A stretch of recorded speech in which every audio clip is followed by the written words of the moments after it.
All right, guys, today we're going to be talking about the Underpin, who drops this pretty awesome gold mount. And I know that at this point of the season, a lot of people have a little bit more gear. They have, maybe their brand is a little more leveled up, and they're attempting this. So, unfortunately, I had killed this guy at the start of the season and totally didn't record it. So I'm kicking myself a little bit, but I went back and I killed him again just so that I could make a guide for you guys. And the reason that I say that is because I was able to kill him with last season's gear. So if, I was able to kill him with last season's gear, you guys are going to be just fine following this guide. I tried this a couple times on Frost and a couple times on Unholy and was not having a super easy time. I went back and I did it on Blood and got it first try. So I'm going to highly recommend that you do this on Blood. That is what I'm going to show you, is like how to do it on Blood, because I think it's the easiest. If you have questions about Blood Death Knight and how that works, you can go ahead and check out my guide for Blood Death Knight. Let's get started. Alright guys, first things first, we're going to talk about the Brann build. So with us on Blood Death Knight, we have a ton of self-sustain. We can afford to run Brann in the damage dealer specialization. Our role here is just going to be keeping aggro on the boss, making sure that we're killing the adds with bombs, and then letting Brann just kind of work the boss down over time. Brann actually does a decent amount of damage. You can go ahead and set your combat curio and your utility curio to these. I'm sure there's other curios that are also good for this. I just took these because they are straight damage increases. I mean, they just increase Brann's damage, and that is all that I was really going for. So when you walk into the arena, obviously you'll notice the boss is standing in the middle. So you want to make sure that you tank the boss right where I'm pinging. Pause the video. Now the reason for this is because if the boss is standing in the middle of the arena, the adds can spawn anywhere in the arena. This creates some problems because you'll be running across trying to kill adds, across the arena, and it creates this mess. But when you tank him over on the side of the arena, the adds will spawn sort of where he is. And then you kind of kite him. You'll see how we do this. Kite him across the outside of the arena, and just work our way across the edge. So here we go. We're just doing the blood DK rotation. And really, you don't need to worry a whole lot about damage in this fight because Brann is going to do a lot of it for you. All you're focused on is staying alive, and you are going to be trying to get your Dancing Rune weapon back as quickly as possible. You do that with Bone Storm, and you do that with Tombstone. So if you want a little more help, go look at my Blood DK guide and you will get it. Now when these adds spawn, you just kick the little bombs into them and it kills them in usually 2 shots. Sometimes it can take 3, depending on the distance. But if you have trouble, like I am right there, kicking the bomb, okay? I was a little too lazy for this, but what you can do is you can go and you can keybind your interact key, and just set it to whatever you'd like. And that way, when you walk up to a bomb, you can just press the interact key and it will kick it for you. So we go ahead, we just take care of those adds. And now what we're doing, as you can see, I have my Dancing Rune weapon back, but I'm not sending it yet. I'm just holding on to that cooldown, and I'll show you in a second why we're doing that. So right there, the boss does this little thing where he puts up a shield, and he has, you can see on his health bar where the shield is. If he completes this cast without you killing that shield, he will heal himself. So what we want to do is save Dancing Rune weapon for every single recharge window. And then we just make sure that we burn down that recharge shield before his cast finishes with Dancing Rune weapon, because it's a big damage and cooldown for us on Blood. And once we do that, he doesn't heal himself, and Brann can just keep on DPSing him. So here we go, we're just DPSing that down with Dancing Rune weapon. And then all we're going to be focused on is adds, staying alive, and getting our Dancing Rune weapon back. So as you can see, I ping over here, we're kiting him over here so that the ads spawn on this side now. So you don't want to kick those initial bombs away because you know the ads are coming in a second. So you can just kind of hang on to them, let them sit there. The ads came in, they spawned exactly where we want them. So we kick the little bombs in and they're dead. Now we're moving, as you can see, just along the edge, kicking some of the extra bombs out of the way so they're not going to be a problem for us. Again, this would really help if I bound that key, but again, he has a shield back up, so Dancing Rune weapon, and we go immediately start killing that shield.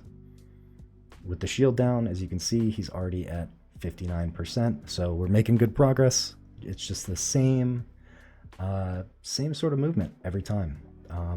There is no like quick hack to this. I've seen a lot of YouTube videos and all that are like, this one trick is gonna, magically make this fight super easy. No, you just have to do the mechanic. It's gonna take a couple tries, and that's okay. But you just make sure that you do the mechanics. As you can see there, I don't have that key bound, which makes it a little tough. So this was a little sloppy. This was not my best work, but as you can see, it can be pretty forgiving. You can always remember as Blood DK that you can Death Strike off of those ads. So if they're close to you, Death Strike off of them. But here, something I just want to note real quick. I am choosing to attack the boss with the recharge shield over killing the ads. If you are in the situation, you need to prioritize the boss, because if he finishes that cast, he's going to heal. The ad is going to be there, okay? So drop whatever you are doing, pop Dancing Rune weapon, and start breaking that shield. Once the shield is down, as long as you're staying alive, you're just focused on positioning and the ads. Don't even worry about like you're doing your rotation on the boss. All you're really focused on is the mechanics. Brann does a lot of DPS and damage mode, or damage specialization, so really let him do the work for you. You just worry about positioning. So here we have the boss at 32%, and again, all we're doing is kiting him around the edge of the arena. The ads spawn back in. We saved a couple bombs, just like we did before. This one got a little sketchy, not gonna lie. And remember, as Blood DK, another tip, as you can see, I'm popping anti-magic shell preemptively. As a reminder, I don't think people say this enough. Your defensives are good before you take the damage, right? Because they reduce or stop or absorb incoming damage. So if you press them after you take the hit, you're not getting any help from the defensives. So what you want to do if you're in a situation like this is you want to preemptively be using a defensive, right? There's a chance, right? One of these fire circles may hit you. You may mess up. You may step somewhere you shouldn't. These things happen. So you preemptively press a defensive. I know there's a lot of lines here. There's a lot of fire circles. So I've walled. I've also pre-pressed anti-magic shell just in case I take a little damage from something that I shouldn't. So he's got recharge. We immediately go over to him. I don't have Dancing Rune weapon back. Oh, I do. Okay, I lied. Sorry about that. So there we go. That was a little scary. I didn't have it back at first, but we made it work. See, we're just kiting. We're still moving right over here.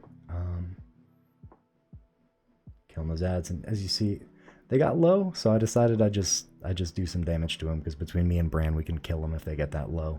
I don't have to worry about finding another bomb. Whenever flamethrower happens, I pre-anti-magic shell, and I just get out of the way. The pre-anti-magic shell is just in case I'm not fast as I think I am. Blood DK is not the quickest. It's not really what they're known for. So again, pre-using those defensives is important. And here I'm running straight over to the ad, the Death Strike off of him because I know that the boss is kind of far away.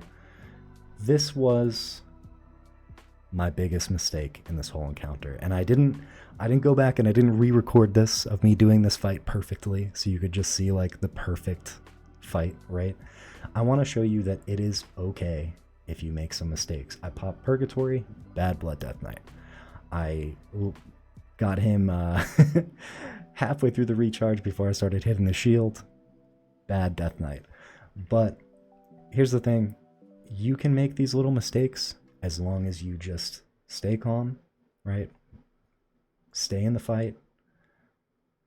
Peel off if you need to. Look, that's a lot of damage. I just said, you know what? I'm not going to survive that.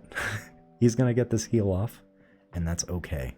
Sometimes you're not going to do things perfectly. You're going to make mistakes. It's okay as long as you don't make two mistakes, standing in there and keep trying to hit him, right? One mistake, totally fine. Now we're still making sure we're not getting overwhelmed with the ads. I was a little upset there. I think I was kind of just like, damn it. I really wanted I really wanted this to be clean. But I think it's better if you guys see that, like, you know, a lot of those videos are people doing it like 100 times and then they show you like the perfect one. I'm not gonna do that. I'm gonna give you guys like the real content here. So I'm kicking the bombs over there because I know that the ads are gonna spawn in a second and it's gonna make it easy. So kind of pre-positioning the bombs a little bit. All right, so we're in a little bit of trouble here because he is recharging in the middle of a fucking firestorm, but we're gonna make it work. Brann's single target damage really carried us here a bit. So we're going, luckily we get the shield off, and then we're going killing the ad. And instead of just fighting him over there, we're making sure we're pre-moving to the position where we want him to be. So you don't have to run to him. He doesn't really have ranged attacks like that. You just go over here and he will run right up to you. So make sure you are pre-moving to where you want to go, around the edge of the arena. Don't fight him where he's standing. Let him come to you. And then here, he's at, 1%, and we go ahead and we get the kill. There we are. All right, guys, thank you for taking the time to watch, and hopefully this showed you what you should be doing in the Underpin fight and makes it easier. Good luck, and I hope everyone gets their shiny gold mount soon.